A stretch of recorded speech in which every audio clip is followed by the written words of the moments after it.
Assalamualaikum warahmatullahi wabarakatuh.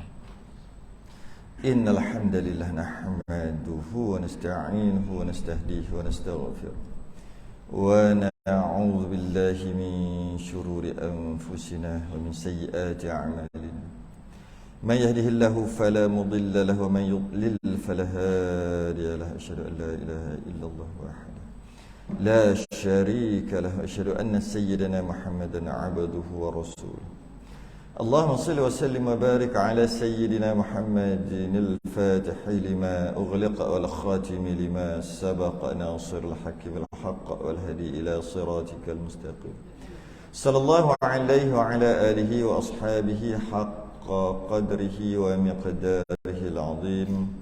Allahumma nawwir bil kitabi basari wa atliq bi lisani washrah bi sadri wasta'mil bihi jasadi bihawlik wa quwwatika fa innahu la hawla wa la quwwata illa bik. Subhanaka la ilma lana illa ma 'allamtana innaka antal alimul hakim wa la hawla wa la quwwata illa billahil aliyyil 'azim.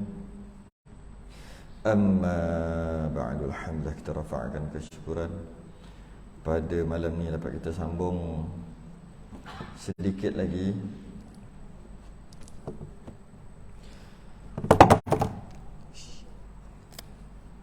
berkaitan dengan sifat-sifat yang wajib bagi Allah. Kita selesai yang susah, sifat ma'ani. Kita selesai yang susah, qudrah, iradah, hayah dulu dalam kitab kita. Hayah, qudrah, iradah, ilmu. Sama' basar kalam dia tak berapa susah sangat. Dia agak mudah sikit. Yang mana kitab kita tak buka lama dah sebenarnya, bagi yang tak tahulah. Kerana dalam kitab kita sangat ringkas, sifat ma'ani itu sangat ringkas, yang mana dia sekadar menulis saja, iaitu dan bahawasanya bagi Allah Ta'ala hayah artinya hidup, dan qudrat artinya kuasa, iradah artinya berkehendak, ilmu artinya tahu, sama' artinya mendengar, basar artinya melihat, kalam artinya berkata-kata. Gitu aja, sekadar begitu sahaja. Maka kita nak lepaskan fardu ain, kita detailkan sedikit selama beberapa minggu juga ni, berapa bulan ni, 2 bulan. Jadi inilah kali terakhir kita habiskan sifat ma'ani. 3 ni sekali boleh, sebab dia tak susah sangat. Dan lepas pada tu selesailah fardu ain, 13 sifat bagi Allah, 13 sifat yang wajib bagi Allah. Qala al-mu'allif rahimahullahu ta'ala wa nafa'ana wa iyyakum bi'ulumihi fid darain, amin ya rabbal alamin.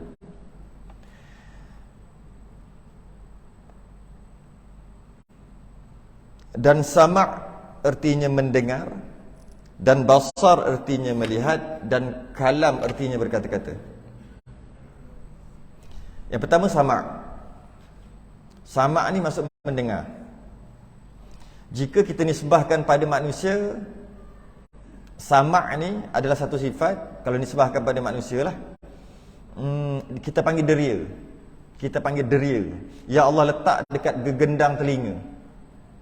Yang mana dengan deria tadi, boleh juga kita nak istilahkan sama', boleh juga kita nak istilahkan dengan sifat. Tapi sifat ni kita letak kat Tuhan je. Tapi kalau kita nak letak kat makhluk juga boleh lah. Tapi sifat yang penuh dengan kekurangan lah. Kalau makhluk dia panggil deria. Deria tu sifat lah. Ya Allah letak dekat gegendang telinga. Dengan deria tadi boleh dengar. Bukan dengan telinga boleh dengar. Dengan deria tadi boleh dengar. Cuma Allah letak secara beradat dekat telinga. Bila sebut telinga tu gegendang dalam ni lah, bukan telinga ni. Mudah kata ni. Jadi Allah letak kat situ. Bila Allah letak dekat gegendang tu, deria tu, ataupun kita nak guna sifat pun boleh. Sifat dengar tu, sifat mendengar, sifat pendengar, sifat dengar, mana-mana boleh pakai. Maka bolehlah mendengar. Boleh mendengar bukan sebab ada gegendang telinga, bukan. Boleh mendengar sebab ada deria. Kita tak nampak deria tu, Allah tak bagi nampak. Tapi kalau Allah nak bagi nampak, boleh nampak deria tu. Sebab ada sifat. Sifat ni boleh nampak. Jadi, tapi kita tak nampak lah. Duduk di gegendang. Kalau gegendang tu tak ada, maka adatnya tak boleh dengar. Tapi kalau itu adat saja, Allah boleh je letak dekat siku kita. Dia dengar tu. Jadi kalau jap kita tak dengar. Ni tiba ni. Kenapa Allah letak kat siku? Boleh aja. Tapi tak beradat Allah buat gitu. Beradatnya Allah buat letak dekat gegendang telinga tu. Jadi bila Allah letak di situ, maka bolehlah kita mendengar kerana ada deria, bukan kerana ada telinga. Bukan kerana ada gegendang, kerana ada deria itu yang Allah letak. Jadi jika tak ada sifat dengar, deria dengar tadi dekat telinga, maka kita tak dapatlah mendengar. Walaupun kita ada telinga, walaupun kita ada gegendang telinga. Sebab sifat dengar ni ataupun deria dengar ni yang membolehkan kita mendengar. Jadi orang pekak memang patutlah pun dia tak dengar. Sebab dia bukan tak ada telinga, dia bukan tak ada gegendang. Gegendang ada. Tapi kenapa dia pekak, kenapa tak tuli, kenapa tak dengar juga? Sebab tak ada deria. Itu bukti kita mendengar bukan dengan telinga, kita mendengar dengan deria yang Allah letak. Itu bukti dia. Sebab orang kafir ada aja. Orang kafir, orang buta ada, orang kafir pula. Orang buta ada aja gegendang. Orang pekak ada je gegendang. Orang buta ada je biji mata. Kita akan bahas basar nanti. Tapi walaupun dia ada gegendang, elok tengok gendang dia. Tapi kenapa tak dengar? Kerana Allah tak letak deria ataupun sifat mendengar dekat situ. Cuma kita biasa bercakap secara kiasan lah. Dia kata, kita panggil-panggil dia tak jawab, kata tak ada telinga. Itu kiasan je. Maksudnya bukan tak ada telinga, ada. Cuma tak ada deria dengar ke? Tak ada deria pendengaran ke? Orang panggil-panggil tak menyahut ni. Tapi kalau secara majas, secara kiasannya, tak ada telinga. Itu kiasan je. Sebab kita bukan dengar dengan telinga. Kita bukan dengar dengan telinga. Kita dengar dengan deria yang kita panggil panca indera. Istilah tu lah. Kalau pada nisbah pada Allah, kita tak panggil deria, tak panggil panca indera. Dia panggil sifat. Istilah pada Allah kita panggil sifat. Jadi makhluk dan makhluk pula bila nak mendengar, dia guna alat. Alat tu iaitu telinga lah, gegendang tadi. Makhluk bila nak mendengar, Allah letak alat. Allah letak dengar tadi, dia dengar dekat alat. Alat tu masuk gegendang. Itulah Allah buat supaya kita sedar diri kita ni sangat lemah. Kena pakai alat. Berbeza dengan Allah. Allah mendengar dengan sifat ketuhanan.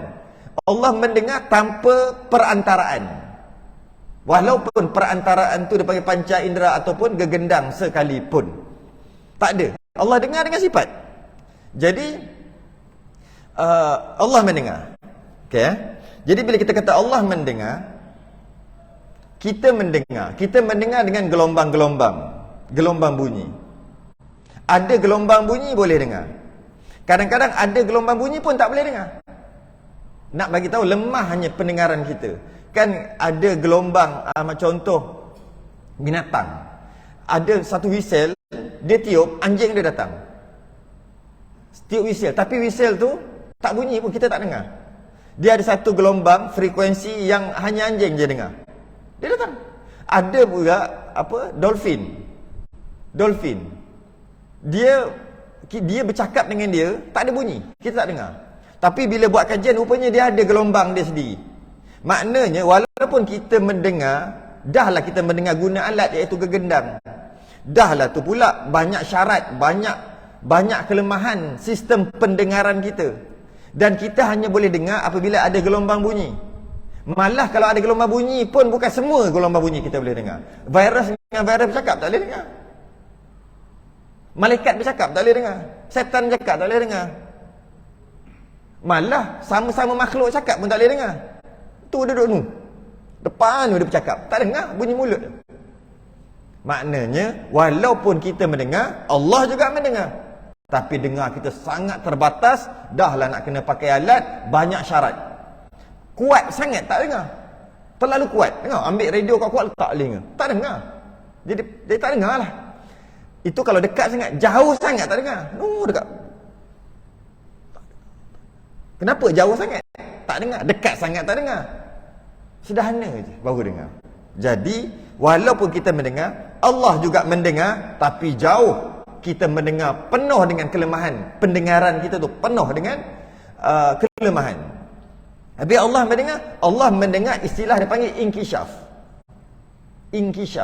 Inkishaf ni kalau bahasa Melayu dia sebut juga, tapi dia tak ada in kat depan. Dia panggil kasyaf. Dia tu jangan main-main tu, dia tu kasyaf tu. Orang ni duk mengutuk dia duk belakang, duk mengumpat dia kat belakang. Dia tak ada di situ. Datang seorang ni, duk mengumpat kawan tu. Kau jangan. Kawan tu biasanya orang alim lah. Kawan tu kau jangan. Dia tu kasyaf tu. Nanti tengok dia datang jumpa, terus dia cakap apa yang korang duk umpat tu. Kata seorang ni. Kenapa kita guna perkataan kasyaf? Sedangkan boleh dia kata, kau jangan cakap, jangan duk mengumpat sangat ni. Dia dengar tu. Kenapa kita tak kata dia dengar? Sebab dia mana ada kat situ. Mana dia nak dengar?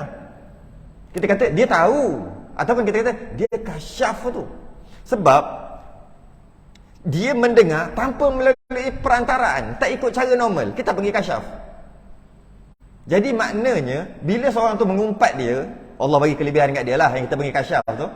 Orang mengumpat dia, jadi dia dapat tahu tanpa gelombang bunyi, tanpa guna alat gegendam, tanpa deria, dapat tahu. Maka kita kata dia tu nyata bagi dia, terang bagi dia apa orang mengumpat dia. Kita tak kata dengar lah, sebab kalau dengar mesti ada gelombang. Jadi kita kata nyata bagi dia, ataupun nyata bagi dia, terang bagi dia apa yang mengumpat. Kenapa kita guna perkataan terang dan nyata? Kita tak guna perkataan dengar. Sebab dia kalau dengar mesti ada gelombang. Dia duduk mana, duduk jauh 300 km ni duduk. Orang duduk bercakap kat sini. Tiba-tiba dia datang, sampai selang 3-4 jam, dia pun kata, yalah kita ni jangan sedap kata kat aku sangat. Macam mana dia tahu? Kasyaf. Kita tak kata dia dengar tak. Kasyaf. Maksudnya nyata bagi dia, terang bagi dia apa yang orang cakap. Tapi bukan melalui jalan gelombang tu lah.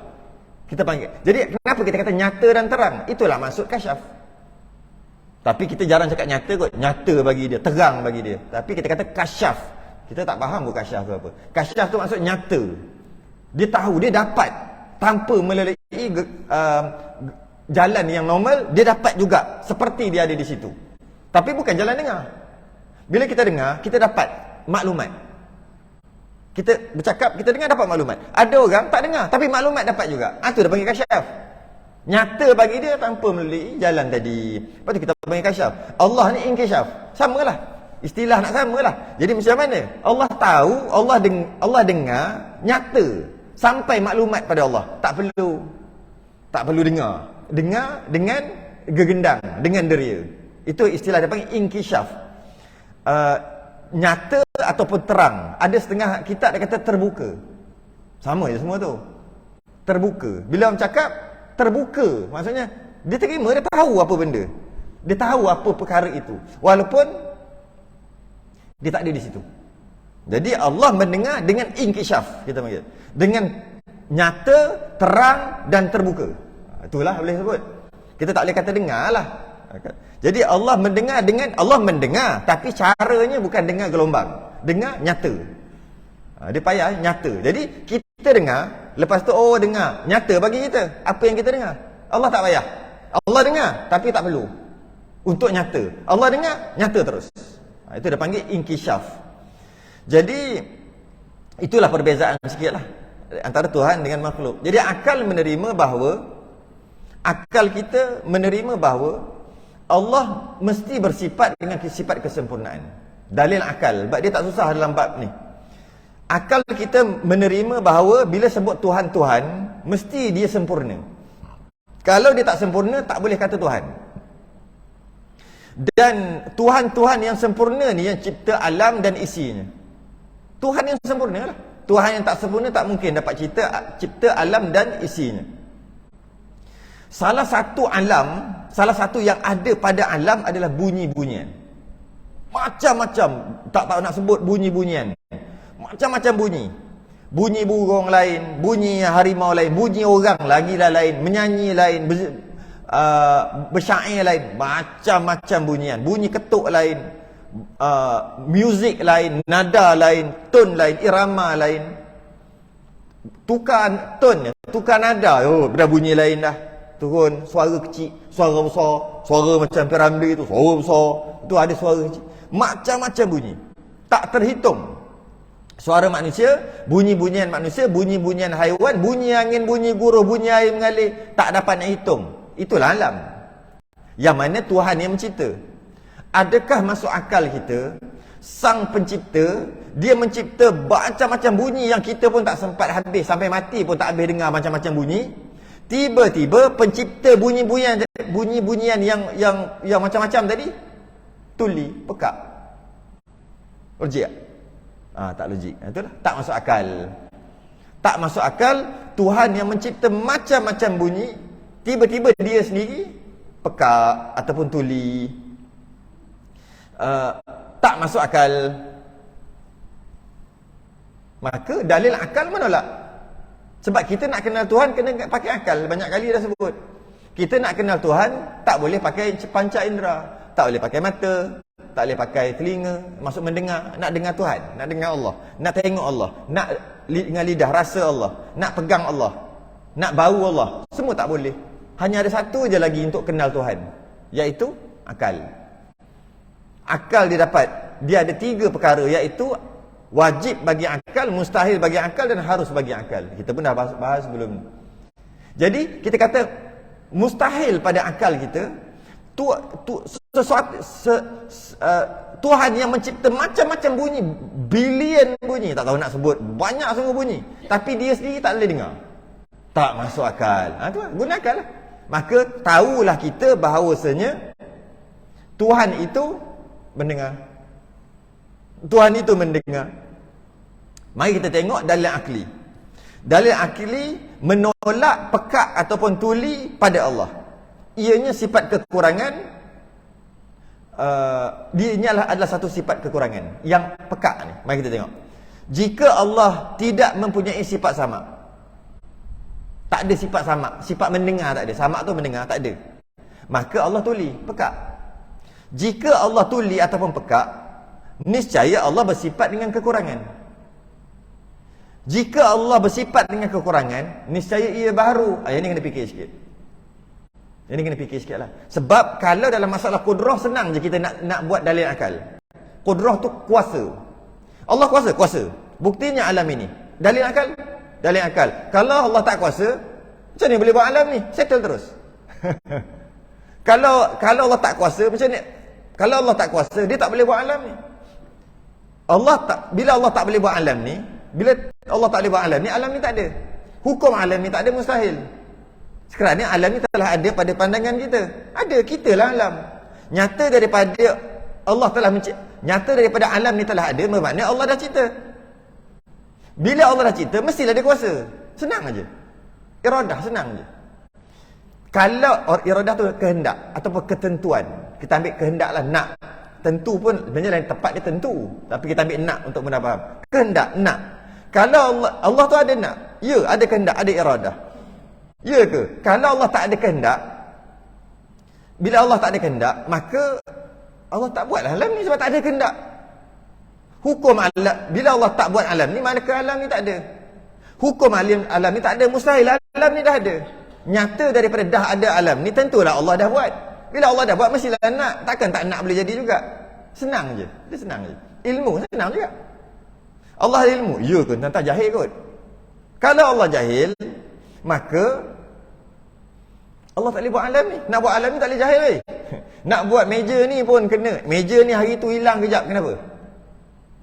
Hantar kedai tak? Repair ke apa? Cat semua. Ke buat baru? Buat baru? Oh, buat baru terus. Kenapa tak buat sendiri? Buat sendiri je. Saya mengajar di bawah hari tu sekali. Buat sendiri je. Tak reti. Nak buat meja pun kena alim. Alim buat meja. Ini kan nak buat bumi semua, nak buat alam cakrawala semua. Jadi kalau Allah tu alim, alim. Jahil kot. Kalau Allah tu jahil, dia tak boleh buat alam ni. Kalau Allah tak boleh buat alam ni tak ada. Hukum alam ni tak ada, mustahil. Nyata daripada dah ada alam ni, maknanya Allah dah buat. Bila Allah dah buat, mesti ada ilmu. Kalau tidak, macam mana nak buat? Senang. Tapi yang ni kena fikir sikit. Dalam bab ni kena fikir sikit. Saya ulang. Kalau Allah tak ada sifat sama, kalau Allah tak ada, Allah tu pekak. Kalau Allah itu pekak, maknanya kalau Allah tak ada sifat sama, maknanya Allah tuli, pekak. Kalau Allah pekak, niscaya Allah bersifat dengan kekurangan. Betul lah, pekat tu kurang kan? Okey, pekat kurang. Ayat ni yang nak kena cerna lebih sikit. Jika Allah bersifat dengan kekurangan, maka ianya baru. Tu kat situ yang kena susah sikit lah. Baru tu maksud apa? Baru tu daripada tak ada kepada ada. Dulu tak ada, lepas tu ada. Kalau begitulah sifatnya, itu namanya baru. Apa connection dengan kurang? Kalau setiap yang daripada tak ada kemudian ada, dia mesti kurang. Itu. Dia mesti kurang. Jadi jika Allah Taala tuli, pekak, itu adalah sifat kekurangan. Niscaya Allah kurang. Jika Allah bersifat dengan kekurangan, niscaya Allah baru. Sebab yang baru kurang baru dia tak boleh pisah. Kalau dia baru, maknanya dia kurang. Baru ni kadang orang kata baru ni maksud daripada tak ada kepada ada. Dulu tak ada kemudian ada. Kalau dulu tak ada kemudian ada, memanglah lemah. Sebab bila dia ada, siapa jadikan dia? Automatik lemah. Jadi bila ada yang menjadikan dia, maka kuranglah tu. Sebab ada yang kena jadikan dia. Jadi kat situ yang kena fikir sikitlah. Jika Allah pekak, niscaya Allah mempunyai sifat kekurangan. Jika Allah mempunyai sifat kekurangan, niscaya Allah baru. Yang tu kena fikir lama sikit. Jika Allah baru, niscaya tak boleh buat alam ni. Betul tak? Mana baru boleh buat alam ni? Takkan boleh. Baru tu apa? Baru tu lemah. Bila lemah, takkan boleh buat alam ini. Kekurangan, takkan boleh buat alam ni. Ini memang kena fikir sikit. Jika Allah tidak boleh buat alam ini, niscaya alam ini tak ada. Hukum alam ni tak ada adalah mustahil kerana alam ni telah ada pada pandangan mata kita. Nyata daripada adanya alam ini, tentulah Allah telah menciptanya. Nyata daripada Allah telah menciptakan alam ini, tentulah Allah bersifat dengan kesempurnaan. Antara kesempurnaan tadi bunyi-bunyian tadi. Bila Allah bersifat dengan kesempurnaan dan ada bunyi-bunyian yang Allah cipta, tentulah dia bersifat sama mendengar. Dia kena fikir. Cuma kebanyakan kitab dia akan mendatangkan dalil naqli, dalil Quran sekali dalam sama' basar dan kalam. Dia akan datang juga dalil naqli ayat Quran. Datangkan juga. Sedangkan selain daripada itu tak payah datang. Pakai akal je dah boleh kenal lah. Allah wujud, pakai akal je, tak ada ayat Quran pun boleh kenal lah. Boleh yakin Allah itu ada tanpa pakai ayat Quran. Qidam, boleh pakai akal aja. Bahawasanya Allah itu qidam, tidak ada permulaan, tanpa ayat Quran pun boleh. Tambah ayat Quran lagi power lah. Allah itu kekal, tak payah pakai ayat Quran, pakai akal je, memang kita boleh yakin. Kita dah bahas sebelum ni. Sifat salbiah. Mukhalafah tak sama dengan yang baru. Tak payah pakai ayat Quran. Tak payah laitha kamislihi syai', tak payah baca ayat Quran. Tak perlu, pakai akal je, boleh kata Allah tak sama dengan makhluk. Dengan yang baru. Qiyamu bi nafsi, tak payah ada ayat Quran, pakai akal je, boleh membuktikan Allah tu qiyam, berdiri, berdikari. Wahdaniyah, tunggal, tak pakai ayat Quran, pakai akal aja, boleh yakin Allah itu satu, tunggal. Sama juga qudrah iradah, hayah, qudrah iradah, ilmu. Tak payah pakai ayat Quran, pakai akal aja. Yakin 100%, jazam bahawasanya Allah ada sifat-sifat tadi. Tapi sama' basar kalam, para ulama dia bagi juga ayat Quran 3. Sebab apa?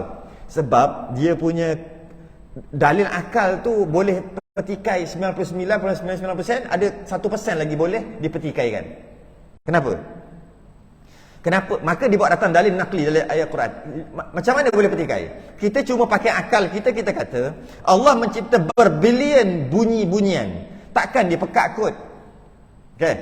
Allah mencipta, dengan ayat ni, Allah mencipta, cipta, buat, jadikan berbilion bunyi. Takkanlah Allah sendiri pekak kot. Bila sebut cipta takluk apa? Ijad dan idam. Apa takluk? Qudrah. Bukannya sama. Jadi dia boleh petikai kat situ lah. Jadi ingat maksud, kalau Allah pekak pun dengan sifat qudrah boleh buatlah bunyi. Betul tak? Maka sebab tu tambah lagi, Allah sendiri kata dia Maha mendengar. Selesai. Tambah yang 1% yang boleh dipetikaikan tadi. Sebab kalau kata Allah pekak, sebenar katalah Allah pekak, boleh tak dia nak buat bunyi? Buat bukan dekat sama, buat dekat qudrah, kuasa. Boleh. Cuma sebab tu ada boleh petikai. Bila boleh petikai, ulama letak siap-siap. Habis tu kalaulah dia tak, Allah itu pekak, maka dia satu sifat kekurangan. Ya, sifat kekurangan dekat situ. Dekat sifat kekurangan lagi sikit tak boleh mendengar. Tapi tidak membuktikan Allah tu boleh buat atau tak boleh buat bunyi. Sebab buat itu qudrah, tetap Allah boleh buat juga. Maka nak tak nak, tiga ni diletakkan dalil naqli. Banyaklah dalil naqli. Wa kana Allahu sami'an 'alima, innahu huwas sami'ul 'alim dan sebagainya lah. Iaitu Allah Maha mendengar. Jadi kita kata, dah gitu dan Allah sendiri kata dia Maha mendengar.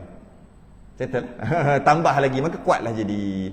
Sebab tu dalam banyak-banyak kitab Sama' Basar dan Kalam dia buat datangkan ayat Quran. Supaya nak menutup dah habis dah. Tutup dah, tak ada dah keraguan. Habis. Satu lagi. Dan basar.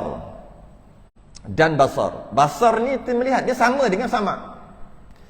Dia sifat makni juga. Jika dinisbahkan pada manusia, basar ni melihat ni deria penglihatan sama juga. Yang Allah letak dekat biji mata, dekat retina, kornea, entah apa lah letak kat sini. Apa yang nama dalam tu.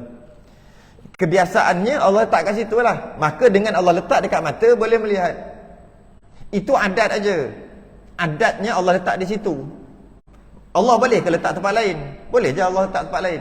Nabi sendiri, Nabi kata sembahyang elok-elok belakang aku. Sebab aku nampak walaupun aku menghadap kiblat, aku nampak kau kat belakang. Sembahyang elok-elok. Nabi pernah tegur sahabat. Terkejut sahabat. Boleh tengok kau belakang? Boleh. Kerana kalau Allah nak letak deria tu dekat belakang ni, nampaklah kau belakang. Sebab yang dapat kita nampak, dapat kita lihat bukan biji mata, deria tu. Habis tu kenapa letak kat mata? Dah Allah letak kat mata, semua Allah letak kat mata gitu secara beradat. Kenapa Allah letak secara beradat? Dah Allah nak letak untuk kita mudah. Kalau Allah tak letak secara beradat, deria dengar dekat telinga, dekat gegendang, deria melihat dekat biji mata, payah kita. Kalau Allah tukar-tukar, celak-celak mata, buta ke aku ni? Sudahlah. Selak kain baru nampak. Rupanya Allah letak kat kepala lutut. Boleh. Lepas tu esok tidur balik, bangun-bangun, gelak lagi. Kok mana ni? Puas cari. Kat mana deria tu Allah letak? Tengok-tengok kat punggung. Takkan nak selak baru terang. Boleh je Allah buat. Tapi Allah letak secara beradat di biji mata. Ataupun di apa dia panggil? Retina. Di biji mata kita. Maka bila Allah letak di situ, kita tahulah secara beradat. Maka mudahlah kita nak tengok terus. Nanti kadang-kadang nak tengok gini, kadang-kadang nak tengok buka baju, kadang-kadang nak tengok buka siku, kadang-kadang nak tengok buka kepala lutut. Sebab Allah letak tak beradat, kita yang susah. Jadi Allah letak secara beradat kerana kita. Macam mana Allah secara beradat pukul 7 siang, pukul 7 cerah, pukul 7 cerah, pukul 7 cerah, pukul 7 cerah. Lagi-lagi pun lagi 5-10 minit. Tapi memang pukul 7 mesti cerah, beradat. Allah mesti ke buat gitu? Tidak. Kenapa Allah buat gitu? Untuk kita. Buatnya pukul 7 bangun, pukul berapa? Gelap lagi sama tidur. Tahu-tahu pukul 10 baru cerah. Macam mana kita nak pergi kerja? Biasa pergi je, naik basikal ke naik motor tak ada lampu. Sebab nak pergi hantar anak sekolah 7.30. Tiba-tiba Allah buat cerah pukul 12. Kan payah kita jadi. Jadi Allah buat secara beradat untuk kita. Macam tu juga kita makan. Makan kenyang, makan kenyang, makan kenyang. Yang bagi kenyang bukan makanan.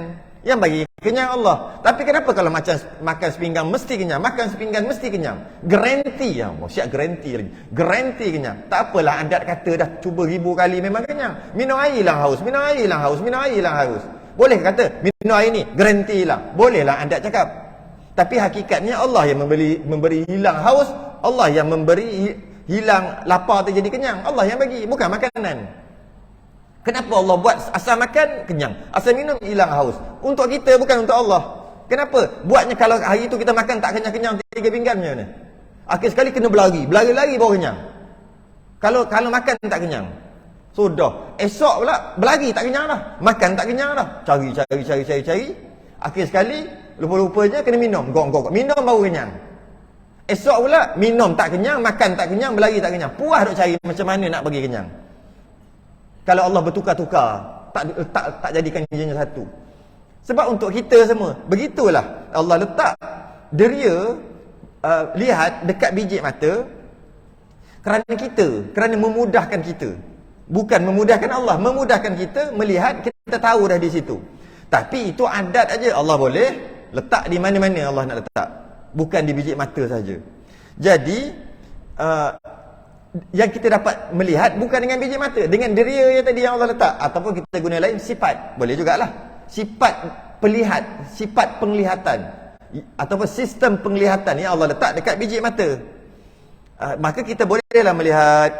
Jika tiada deria tadi, tiada sifat lihat tadi di biji mata, kita tak dapat lihat. Walaupun ada biji mata. Sifat lihat ni, deria lihat ni yang membolehkan kita melihat. Bukannya seseorang itu melihat dengan biji mata. Sebab tu orang buta ada biji mata tapi tak boleh melihat. Ada biji mata pun tak dapat melihat. Sebab yang melihat bukan dengan biji mata. Habis kita kata tu, jalan-jalan bok langgar kita. Kita kata apa? Tak ada mata. Itu majas. Cakap sindiran. Kinayah. Bukan cakap betul. Tak ada mata tu maksud tak ada deria penglihatan ke? Takkan nak cakap, hei, tak ada deria penglihatan ke? Payah kan? Tak ada mata ke? Mudah-mudah cakap. Tapi kita melihat bukan dengan mata, dengan deria tadi tu. Jadi orang buta ada mata tak boleh melihat. Orang tua sangat, rabun dah tak boleh melihat. Ada biji mata. Ada. Maka melihat dengan deria atau sifat tadi, bukan dengan biji mata. Jadi makhluk sama macam basar, sama macam sama'. Makhluk memerlukan alat, iaitu mata, iaitu panca indera yang Allah letak deria itu kat situ untuk melihat. Allah melihat dengan sifat ketuhanan. Allah lihat dengan sifat ketuhanan, iaitu melihat tanpa alat. Macam kita sama juga dengan sama' inkishaf juga, nyata. Kita tengok, nyata bagi kita bila kita nampak dengan biji mata. Kita dengar, nyata bagi kita. Tahulah dengar, kita dengar. Sama juga bila kata Allah melihat, kita tak kata Allah melihat, kita kata mana? Allah melihat inkishaf, dengan maksud nyata bagi Allah, tanpa alat-alat. Nyata bagi Allah. Allah Maha melihat, nyata bagi Allah, terang bagi Allah, terbuka bagi Allah. Samalah macam sama je. Bezanya mendengar dengan melihat. Sama. Cuma para ulama dia membezakan. Ilmu juga inkishaf. Ilmu juga terang, nyata bagi Allah. Dengan sifat ilmu juga nyata bagi Allah. Allah tahu, nyata bagi Allah kan. Bila kita tengok, kalau kita fikir, kita dapat sesuatu. Maka kita kata aku dapat maklumat setelah fikir. Kita dapat maklumat. Nyata bagi aku, terang dah bagi aku lepas aku fikir, maka dapat. Macam tu juga melihat. Kita melihat, tengok, nyata bagi aku, tahu dah, terang dah. Dengan cara melihat. Dengan cara mendengar, tak tahu dah, nyata dah, terang dah aku. Sama je tiga tu, perasan tak? Ilmu, fikir. Okey, nyata dah, terang dah. Tengok, mu tak tahu. Nyata dah, terang dah. Dah faham dah. Dengar apa sama? Tak. Jadi tiga perkara nyata tu berbezalah tiga-tiga. Maka Allah sama juga melihat, mendengar, melihat dan mengetahui. Semua itu nyata bagi Allah, tapi ketiga-tiganya berbeza. Mustahil sama. Itu je lah nak bezakan. Allah melihat, maka Allah tahu. Allah melihat, maka nyata bagi Allah. Allah mendengar, maka nyata bagi Allah. Kan sama-sama nyata. Hakikat sebenar kita tak tahu, cuma kita kena pegang dia ni. Allah tahu, nyata bagi Allah. Allah dengar, nyata bagi Allah. Allah melihat, nyata bagi Allah. Ketiga-tiganya tak sama. Mustahil sama, kerana kalau sama, istilah dia panggil tahsilul hasil, telah menghasilkan perkara yang memang dah terhasil, maka mustahil. Maka Allah buat perkara sia-sia. Kalau dengan melihat telah nyata bagi Allah, mendengar buat apa lagi nak nyata? Jadi dengar nyata juga yang sama, maka mustahil. Sebab lemahlah, bukan lemah. Kenapa nyata dua perkara yang membawa hasil yang sama, iaitu nyata. Kita kadang-kadang melihat dan mendengar sama, nyata tu sama, sebab kita lemah. Allah kita tak boleh kata gitu. Jadi bila Allah tahu, Allah bersifat ilmu, nyata bagi Allah, tahu bagi Allah. Allah tahu, Allah nyata dan tahu. Maka nyata dan tahu, Allah melihat, nyata dan tahulah juga lepas melihat tu. Dan mendengar pun sama, tapi tiga-tiga tak sama. Sebab kalau sama, seolah-olah ianya berlapik. Dah tahu pula. Dia panggil tahsilul hasil. Telah menghasilkan perkara yang terhasil, dah terhasil, maka itu mustahil bagi Allah. Sebab itu antara sifat yang lemah, kekurangan. Bunyi ke tadi? Okey. Sikit lagi kita masuk kalam lepas azan.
أشهد أن لا إله إلا الله.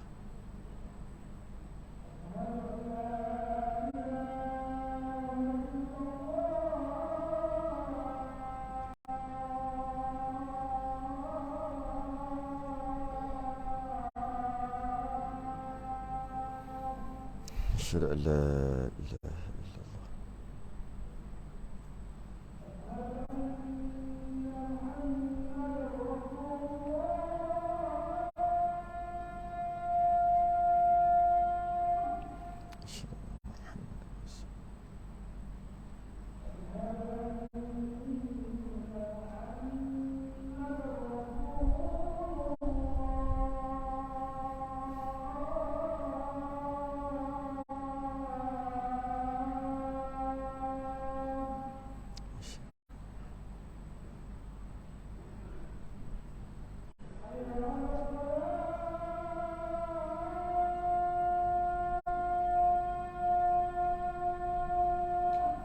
لا حول ولا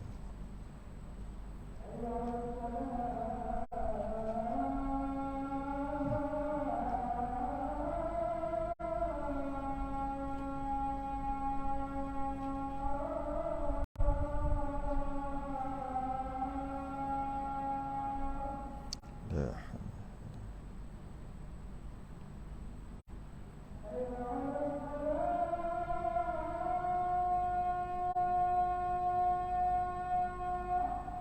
لا حول.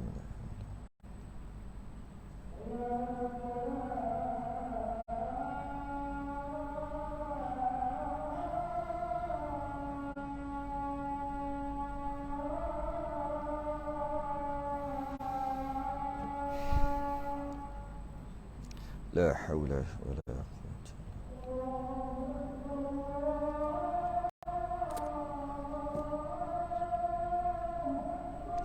الله.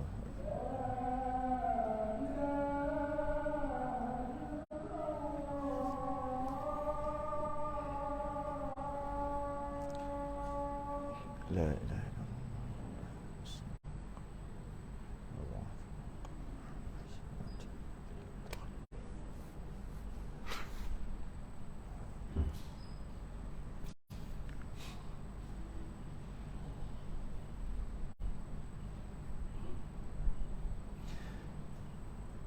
Akal menerima bahawa Allah bersifat dengan sifat-sifat kesempurnaan mencipta alam ni dan segala isi. Salah satu perkara yang ada dalam alam adalah keindahan bentuk dan warna yang sangat banyak. Bentuk dan warna yang sangat banyak. Adakah masuk akal Sang Pencipta yang mencipta bagai-bagai jenis bentuk yang indah dan warna yang macam-macam yang indah, tetapi tiba-tiba yang mencipta tu buta? Sama macam tadi ya? Cuma tukar aje. Tadi mendengar, ini melihat. Maka dalil akal menolak Sang Pencipta buta kerana ianya sifat kekurangan, dan kesan daripada ciptaan tu berbentuk-bentuk. Macam mana nak buat? Maka dalil akal kita, sifat basar, melihat, jika Allah tidak mempunyai sifat basar, maka Allah buta. Jika Allah buta, ia adalah sifat kekurangan. Buta tu sifat kekurangan. Jika Allah bersifat kekurangan, niscaya ia baharu. Yang ni pun kena fikir sama macam tadi juga. Bila kurang, maknanya baru. Baharu mesti kurang. Kurang mesti baru. Sebab tak mungkin dia tu baharu tapi tak kurang. Tak ada. Dia lebih. Tak ada. Baharu tu maksud kurang lah. Baharu tu apa? Daripada tak ada kepada ada. Kena ulang balik banyak kali tu. Jika Allah Ta'ala baharu, ni saya tak boleh buat alam ni. Alam ini tak mungkin yang baharu boleh buat. Buktinya, berapa banyak baharu yang dah ada. Baharu tu apa? Daripada tak ada kepada ada. Siapa yang boleh buat alam ni sebiji lagi macam ni? Takkan boleh ada. Maka, jika Allah Ta'ala baharu, maka tidak boleh buat alam ni. Jika Allah Ta'ala tidak boleh buat alam ni, niscaya alam ini tak ada. Hukum alam ni tak ada adalah mustahil kerana alam ni dah ada pada pandangan mata kita. Nyata daripada adanya alam ni, tentulah Allah telah menciptakannya. Nyata daripada Allah telah mencipta alam ini, tentulah Allah mencipta dengan sifat-sifat kesempurnaan. Apabila nyata daripada Allah telah mencipta alam ini, termasuklah warna-warna dan bentuk-bentuk tadi, tentulah Allah bersifat dengan kesempurnaan. Bila mana Allah Ta'ala bersifat dengan kesempurnaan, mestilah Allah bersifat dengan sifat basar atau melihat. Kalau tidak, macam mana dia nak buat? Sama juga macam para ulama dalam kitab-kitab didatangkan dalil naqli ayat Quran. Kerana sama juga tadi. Bila kita kata, kalaulah Allah itu buta, macam mana dia nak cipta bentuk-bentuk? Kalau Allah tu buta, macam mana dia nak buat alam ni? Kembali sama pula dalam kes tadi. Bila kita kata kalau Allah buta, macam mana Allah nak buat? Buat adalah kudrah, kuasa. Maka boleh dipertikai kat situ. Kalau buta pun, boleh buat bentuk. Cuba tengok orang buta buat bakul. Itu baru makhluk. Ni orang nak petikai. Memang boleh pun. Memang ada point lah apa yang dia nak petikai kan. Tengok orang buta. Cantik dia buat. Lagi cantik daripada orang celik buat bakul kan. Tu boleh. Kalau makhluk pun boleh, Allah buta pun boleh buat lah. Jadi dalil akal tadi tak kuat sangat. Boleh tak boleh dah, tapi tak berapa kuat. Boleh lagi dipertikaikan. Maka para ulama datangkan Allah sendiri kata dia maha melihat. Selesai masalah. Selesai. Innallaha bima ta'maluna basir. Selesai. Allah kata dia melihat apa yang kamu kerjakan. Allah kata dia ada sifat basar, melihat. Jadi kau nak cerita apa? Tambah-tambah hukum akal tadi. Habis. Jadi sebab tu kata samak dan basar ni sama, beza tukar mendengar dengan melihat aja. Kalam. Kalam artinya berkata-kata. Kalam ni perbahasan yang sangat panjang. Malah para ulama dulu ada yang kena bunuh sebab sifat kalam ni. Imam Ahmad bin Hanbal kena penjara, sampaikan 3 khalifah, 3 pemerintahan dia kena penjara kerana dia khalifah waktu tu Mu'tazilah. Dia tanya kalam tu qadim atau baharu. Maka Imam Ahmad kata qadim. Mu'tazilah kata baru. Quran itulah, Quran ni dia angkat Quran. Akhir sekali masuk penjara. Mati dia. Anak dia ganti. Masih kekal dalam penjara. Mati dia. Anak dia seorang lagi ganti. Kekal penjara. Sekali lagi baru lepas Imam Ahmad. Imam Mazhab Ambali itulah. Imam Syafi'i dia pakai kalam tauriah. Kalam tauriah, double meaning. Imam Syafi'i. Dia kata pemerintah waktu tu pemerintah Islam ni, khalifah Islamiah. Mu'tazilah. Jadi tak pelik lah pemerintah sekarang Arab Saudi jadi pelik gitu. Tak pelik. Dulu lagi dah ada dah. Zaman imam yang 4, tahun 200 hijrah gitu lebih kurang. 200 lebih-lebih. Imam Syafi'i pun kena tangkap juga. Sekarang ni Al-Quran tu qadim atau baharu? Dia double meaning. Dia susah kalau kata Quran ni qadim apa daripada kertas, daripada dakwat.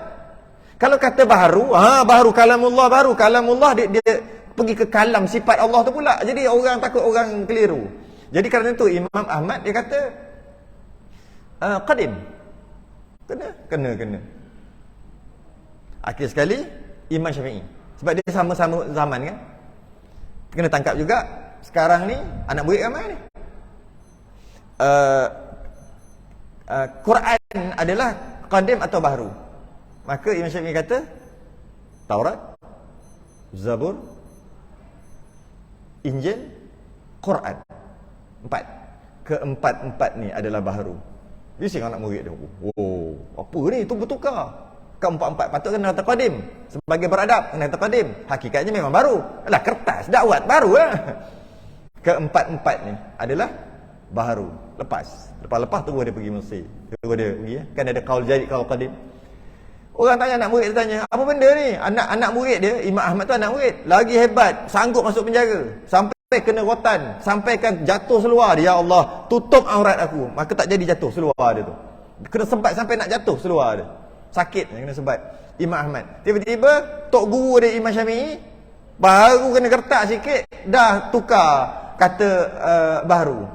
Dia kata aku tak kata, aku kata Taurat, Zabur, Injil, Quran, keempat-empat ni baru tangan aku kata. Tangan aku memang baru. Dia pakai kalam tauriah dia panggil. Double meaning. Double meaning. Maka lepas dia, maka dia bolehlah menyampaikan terus. Nak bagi tahu ramai ulama-ulama pada waktu itu ditangkap kerana pemerintah Khalifah Islamiah yang berpahaman Mu'tazilah. Jadi maka sebab tu kita panggil ilmu sifat 20 ni ilmu kalam. Nak sebagai mengambil sempena kalam paling panjang perbahasan, tapi bukan fardu ain. Yang fardu ain tak panjang. Pertama, ada hari tu bila kita kata sifat kalam, maksudnya berkata-kata, dia kata Allah bercakap. Bukan. Berkata-kata tu bukan maksud bercakap gitu, tak berhenti. Selama-lamanya Allah bercakap tak berhenti. Bukan. Maksud kalam dan berkata-kata tu, kalam tu maksud adalah perintah ataupun pemberitahuan. Itulah dia, perintah atau pemberitahuan. Itulah kalam. Cuma kita terjemah bahasa Melayu jadi berkata-kata. Berkata-kata bukan bercakap. Allah bercakap. Bercakap ada awal ada akhir. Bukan maksudnya pemberitahuan ataupun perintah. Okey. Sekarang ni hujan. Katalah hujan berlebat. Itulah kalamullah. Perintah Allah untuk turunkan hujan. Itulah kalam. Sebab tu dalam Quran ada disebut ayatullah, ayat-ayat Allah. Bukan maksud ayat Quran. Maksudnya apa yang berlaku tu, ayatullah. Jadi maksud kalam-kalam adalah perintah Allah dan pemberitahuan. Pemberitahuan. Bukannya berkata-kata. Malah kadang-kadang Allah memberitahu dengan cara berkata-kata mengikut Imam Abul Mansur Al-Maturidi. Ketika wa kallamallahu Musa taklima dekat Bukit Tur, Sina, Nabi Musa pergi ambil Taurat kan? Ambil Taurat. Waktu tu kalau ikut Imam Abul Mansur Al-Maturidi, dia mengatakan Allah cipta kalam. Yang ada dekat cipta perkataan, cipta bercakap. Yang ada dekat udara, Nabi Musa dengar. Kadang-kadang Allah guna cara, tapi Imam Abul Hasan Al-Asy'ari dia tak kata gitu. Dia kata Allah bagi tahu Nabi. Bagi Nabi Musa direct. Boleh gitu, boleh. Habis dengan tak ada perkataan, tak ada perkataan. Kerana kalam Allah tidak bersuara, tidak bersuruh, tidak segala-galanya tidak. Habis tu macam mana? Secara bersuara itu adat aja. Samalah.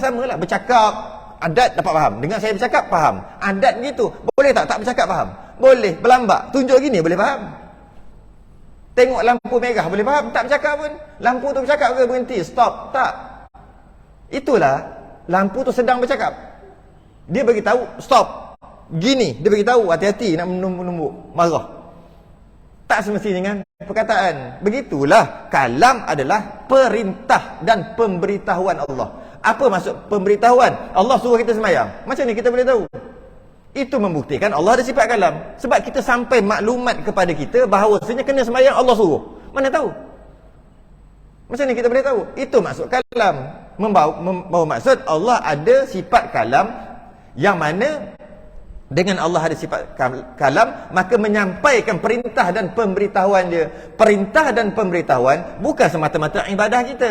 Apa yang berlaku semua perintah. Berpusing kipas besar tu pun perintah Allah, ataupun kalam Allah. Kalau tidak, macam nak pusing kalau Allah tak ada kalam? Kalam tak maksud perintah, beritahu. Kalau Allah tak beritahu kepada kipas, mudah kata suruh pusing, macam mana kipas tu nak pusing? Semua yang berlaku bukti Allah ada kalam. Bukan maksud berkata-kata, bercakap. Bukan. Maksudnya pemberitahuan ataupun perintah. Maknanya kalamullah sentiasa, maknanya alam sentiasa bertakluk dengan kalamullah. Sebab alam ni sentiasa jadi macam-macam kan? Perintah Allah, perintah Allah, perintah Allah, perintah Allah, perintah Allah. Maka itu bermaksud Allah ada kalam, sifat kalam. Jadi kejadian alam, siang, malam, hujan, panas, hidup, mati sebagainya adalah kerananya adanya sifat kalam Allah pada alam ini. Apa yang terjadi? Allah, kerana Allah berkata-kata tanpa huruf, tanpa suara. Allah berkata-kata tidak bersuara, tidak ada mula, tidak ada akhir, tidak. Tanpa perantaraan alat iaitu lidah, tidak. Cuma Allah meletakkan sifat berkata-kata tadi, deria bercakap, deria, kita panggil deria apa? Deria pendengaran, deria penglihatan, deria bau, lidah, deria apa? Lidah, bukan, lidah tu maksud cakap. Lidah memang dia rasa, lidah maksud cakap. Deria bercakap, deria percakapan. Tak ada tak? Melayu tak support. Bahasa Melayu tak support. Tak, deria lah kan? Deria penglihatan. Kena biasa dengar. Deria pendengaran. Deria rasa, lidah. Deria apa dia panggil? Ni pegang. Dia rasa juga rasa ni. Kasar ni. Bau, deria bau. Habis kalau cakap, deria percakapan. Orang tak panggil. Tapi mendengar maksud deria percakapan. Kerana itu ada satu tarik, satu jalanan Pak Da'i Mekah, dia kata perkata. Sebab tak support. Perkata dia kata, deria perkata. Mana ada kita bercakap perkata? Dia reka lah. Sebab nak kata apa? Deria penglihatan biasa dengar. Deria pendengaran betul lah. Dia tu tak ada deria pendengaran sebab tu dia pekak. Betul lah. Dia tu tak ada deria penglihatan sebab tu dia buta. Yalah. Dia tu tak ada deria dia kena COVID sampai hilang deria rasa. Kena. Tapi bercakap deria apa? Maka Pak Da'i Mekah dia dia reka satu Pak Da'i Mekah ni karang kitab Tauhid Baqaratul Amani. Dia reka satu perkataan iaitu perkata. Deria perkata. Perkata. Allah ada sifat perkata. Kalam tu masuk perkata. Perkata. Ada orang tak setuju, tak apalah. Memang baru ni pun jadi macam-macam masalah tu. Itu serah kat orang-orang yang pakar lah. Okey. Jadi Allah letaklah sifat, saya guna istilah samalah. Deria perkata tu dekat anak lidah ke apa dia panggil peti suara. Allah letak deria perkata, maka boleh bercakap. Kalau Allah nak letak kat tempat lain, boleh. Tangan boleh bercakap. Apa bukti tangan boleh bercakap? Apa bukti lutut boleh bercakap? Ayat Quran, al-yawma nakhtimu ala afwahihim wa tukallimuna aydihim. Pada hari itu, pada hari kiamat, mulut lidah tak boleh bercakap. Wa tukallimuna, dan bercakap aydihim, tukallimuna kalam tu, aydihim tangan. Wa tashhadu arjuluhum bima kanu yaktubun. Dia menjadi saksi apa yang kita tipu, apa yang kita buat, segala jadi saksi. Boleh ke mulut tak bercakap? Biasa mulut ni yang bercakap, tangan pula bercakap. Allah letak deria tu kat situ bercakap. Masuk akal? Masuk akal. Biasanya Allah letak dekat lidah, dekat peti suara, supaya mudah kita teran sikit, gerakkan lidah, keluar perkataan. Kalau Allah letak tukar-tukar, jahanam, kejap dekat mata, kena celik-celik baru bunyi. Lepas tu esok celik-celik tak bunyi, tak ada dengar. Mana? Rupanya ni siku pula. Bercakap, kok boleh cakap. Lepas tu Allah letak kat kepala lutut pula, selak pula. Kan payah. Kenapa Allah letak dekat peti suara? Secara beradat setiap orang begitu, supaya mudah untuk kita. Kalau sakit, cek sakit tak boleh bercakap, cek terus itu doktor cek. Kalau sakit masalah tak boleh dengar, doktor cek gegendang terus. Masalah mata, doktor cek mata terus. Senang. Untuk kita, bukan untuk Allah. Allah nak pindahkan adat tadi. Boleh sangat. Jadi dalil akal sifat kalam sama macam tu juga, iaitu jika Allah tidak mempunyai sifat kalam, niscaya Allah bisu. Jika Allah bisu, niscaya ia adalah sifat kekurangan. Jika ia sifat kekurangan, maka niscaya Allah itu baharu. Itu kena fikir sikitlah. Apabila Allah bersifat dengan baharu, niscaya tak boleh buat alam ini. Yang baharu takkan boleh buat alam ini. Jika Allah tak boleh buat alam ni, saya alam ni tak ada. Hukum alam ni tak ada adalah mustahil, kerana alam ni dah ada pada pandangan mata kita. Nyata daripada adanya alam ini, tentulah Allah menciptanya. Nyata daripada Allah Ta'ala mencipta alam ini, tentulah Allah bersifat dengan kesempurnaan. Bila Allah bersifat dengan kesempurnaan, yang Allah cipta antaranya adalah bunyi-bunyian, takkan Allah sendiri bisu. Gitu lah. Macam mana pun, boleh tak kita nak petikai? Boleh lagi. Sebab bila katakan Allah mencipta bunyi-bunyian, bercakap dengan bunyi-bunyian, Allah mencipta bunyi-bunyian. Bila sebut cipta, kudrah, sama macam tadi, kuasa, maka boleh petikai lagi. Boleh petikaikan lagi. Walaupun bisu boleh cipta juga bunyi. Sebab nak cipta bukan takluk kalam, takluk apa? Kudrah, kuasa. Maka boleh cipta juga. Maka didatangkan ayat Quran untuk tutup kes terus. Wa kallamallahu Musa taklima. Allah bercakap dengan Nabi Musa sebagai cakap yang sungguh punya bercakap. Habis, tutup kes. 3 perkara ni lah. 3 perkara ni selesai. Fatwa independent ni. 3 ni. 3 ni lah yang perlu ayat Quran untuk menyempurnakan. Yang lain tak perlu ayat Quran pun boleh sempurna. Sifat yang lain. Cuma baiknya adalah juga ayat Quran tu sebagai menguatkan lagi. Habis fardu ain. Dan ia juga menjadikan dan menghidupkan dan mematikan dan yang memberi rezeki seperti firman-Nya. Baca balik kitabnya. Baca balik, lama tak baca, 2 bulan tak baca. Yang kedua, kita berhenti kat yang kedua. Saya nak baca je lah. Kita dah pernah terangkan bab ni sekali 2 bulan lepas. Saya baca je lah.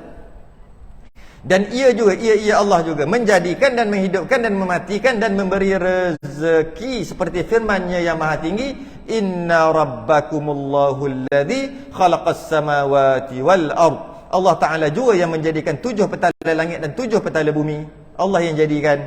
Wallahu khalaqakum wa ma ta'malun. Dan Allah juga menjadikan kamu dan barang perbuatan kamu.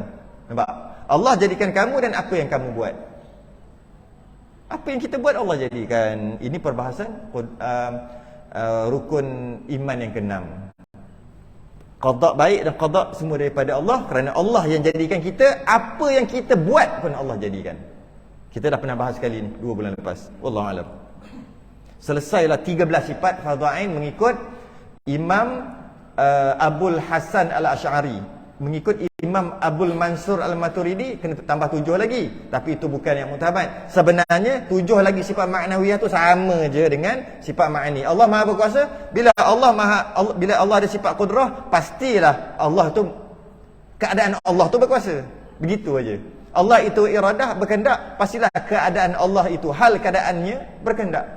Maka kata Imam Abul Hasan Al-Asy'ari, kita cerita tentang sifat ma'ani yang 7 termasuk ma'nawiyah juga. Maka bukan khilaf lah sebenarnya. Tak khilaf lah, sebab benda yang sama. Cuma Imam Abul Hasan Al-Asy'ari ambil sifat ma'nawiyah, gabungkan sekali. Imam Abul Mansur Al-Maturidi dia asingkan jadi 20. Tapi yang terkenal sifat 20. Sedangkan yang mu'tamad sifat 13 saja. 13. Maka kita selesai tentang sifat yang wajib bagi Allah. Tapi tak selesai lagi sebab dia ada sam'iyat, dia panggil. Tentang cerita sam'iyat tu, cerita langit. Itu yang akan masuk yang kedua, percaya ke segala malaikat. Dan termasuk juga tentang akidah kita tentang Rasul, macam mana kita faham Rasul. Termasuk juga la ilaha illallah Muhammadur Rasulullah. Jadi 13 dah selesai, kena tambah lagi 9, iaitu Rasul. Rasul duduk muka surat 7. Tapi sebelum tu dia masuk malaikat dulu. Tapi bila sambung ni? Bulan 6. Saya tengok dah. Sebab kita dah nak ni dah last, tak jumpa. Kita jumpa lama tak jumpa ni. Lama kita akan tak jumpa, kita jumpa balik lambat lagi. Kebetulan saya kena habiskan lah yang ni. Barulah komplit. Kita akan sambung nanti pada percaya pada segala malaikat, rukun iman yang kedua. Kalau daripada awal lagi tu sampai akhir, kalau dapat 70-80% setiap sifat, selesai ada fardhu ain insya-Allah. Tapi kalau duk ponteng-ponteng tak selesai jugalah. Kita tangguh dulu. Kita sudah dengan tasbih kafarah dan salatul subhanakallahumma hamdik asyhadu an la ilaha illa anta astaghfiruka wa atubu. Bismillahirrahmanirrahim. Al-'asr innal insana lafi khusrin illa alladhina amanu wa 'amilus solihat wa tawassaw bil haqqi wa tawassaw bis sabr. Assalamu